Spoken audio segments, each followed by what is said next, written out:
Cela fait 3 jours que cette famille dort dans une des gares routières de la capitale.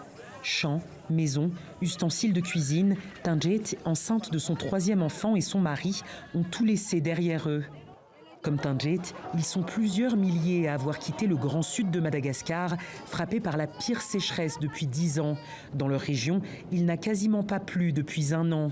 Résultat, des cultures détruites et environ 1 million de personnes privées de nourriture.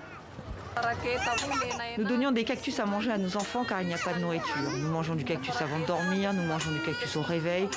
Nous demandons à l'État de nous aider, de nous donner de la nourriture et de l'argent. Il y a eu des aides, mais pas pour tout le monde. Seule solution pour survivre, partir. J'ai 2 enfants et je ne sais plus quoi leur donner. Parfois, nous avons dû dormir au bord de la route. Ils se sont cotisés à la gare routière pour subvenir à nos besoins, pour que l'on puisse acheter à manger à nos enfants. Face à l'ampleur du phénomène, les autorités n'ont pas encore de solution viable. Alors on part au plus pressé, distribution de tentes et de nourriture. Cela fait longtemps que des populations fuient la sécheresse récurrente du Sud pour des régions plus clémentes. Mais leur nombre a atteint un niveau sans précédent cette année. Pourtant, le ministère de la Population refuse de parler de migrants climatiques.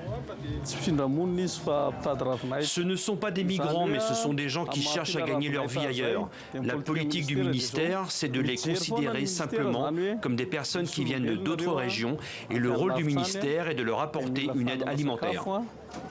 Grâce à un généreux chauffeur, Tanjet et sa famille sont les derniers à monter dans le taxi brousse. Direction le nord-ouest, où une nouvelle vie les attend.